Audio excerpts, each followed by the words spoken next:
देखो बेटा, आज का अपने पास क्वेश्चन है nucleus of mass m is at rest. बोला क्या सर कि कोई एक कैपिटल m मास का न्यूक्लियस है, वो स्टार्टिंग में किस में बेटा, रेस्ट में। किस में? रेस्ट में। Emits a photon of frequency new. इसने इमिट किया किसको? एक फोटोन को। किसको इमिट किया बेटा? एक फोटोन को। फोटोन को निकलने के बाद में इसकी जो फ्रीक्वेंसी देर की है वो कितनी देर की है? न्यू। कितनी देर की? Nu. Then recoil energy of nucleus means इसमें से जैसे ही फोटोन निकला, मान लो ये तुम्हारे पास वो न्यूक्लियस, इसमें से एक फोटोन बाहर निकल के गया और उसकी फ्रीक्वेंसी कितनी देर की है? न्यू। कितनी देर की है? न्यू। तो इस न्यूक्लियस के लिए जो बाकी का बचा हुआ न्यूक्लियस है, इसके लिए क्या पूछा है? Recoil energy. क्या पूछी है बेटा? Recoil energy. ठीक है, रिकॉइल एनर्जी। तो तुम्हें पता है फोटोन के लिए मोमेंटम ऑफ फोटोन जो वैल्यू होती है वो क्या होती है बेटा? h by lambda. और लैम्डा को क्या लिख सकते हो? c by new. तो यहाँ से आपके पास वैल्यू क्या बन जाएगी? h nu by c। ये आपके पास क्या बनेगी? Momentum of photon. Momentum of photon.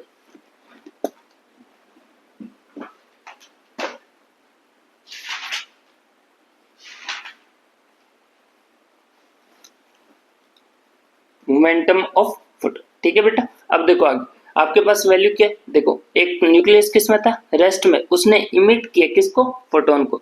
Means इसके ऊपर एक्सटर्नल फोर्स की वैल्यू क्या होगी? जीरो। एक्सटर्नल फोर्स की वैल्यू क्या होगी?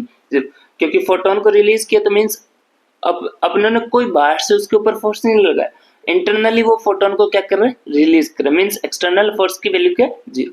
तो उसके कारण P इनिशियल बराबर होगा किसके बेटा? P final. P इनिशियल बराबर होगा किसके? P final. Means initial momentum of nucleus is equal to final momentum of nucleus and photon. यही होगा initial momentum of nucleus is equal to final momentum किसके लिए? न्यूक्लियस के लिए, प्लस फाइनल मोमेंटम किसका? फोटोन। टोटल सिस्टम का momentum तो ये रहेगा, P of nucleus is plus P of photon. Starting में न्यूक्लियस की वेलोसिटी क्या? जीरो। रेस्ट में मींस v की वैल्यू क्या? जीरो।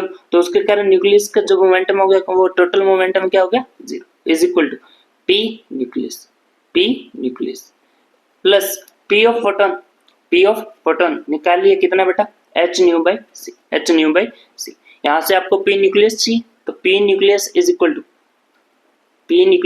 टू माइनस का h न्यू बाई c। यहाँ जो आपके पास माइनस आया, यह माइनस किसको शो कर रहा है? सिर्फ बेटा डायरेक्शन को। किसको शो कर रहे हैं? डायरेक्शन को। अगर अपने इसको कैसे लिखा जाए? सिर्फ magnitude wise. Means p of nucleus और इसका क्या ले लें अपने? मोड। जैसे मोड लोगे तो आपके पास वैल्यू क्या बनेगी? h nu by c। अब आपको पूछा क्या बेटा? Recoil energy. क्या पूछिए? Recoil energy. और आपको पता है काइनेटिक एनर्जी जो आपके पास एनर्जी आती, energy of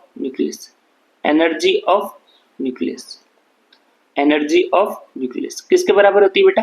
p square by 2m।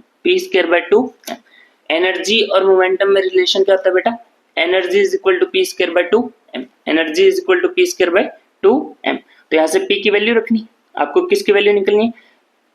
Momentum of nucleus की, जो कि अपने निकाल चुके हैं। Means energy is equal to किसके आ जाएगा? p का स्क्वायर करना है, means h square nu square divide by c square into 2m into क्या हो जाएगा? 2m। ये आपके पास क्या आ गई? Recoil energy of nucleus,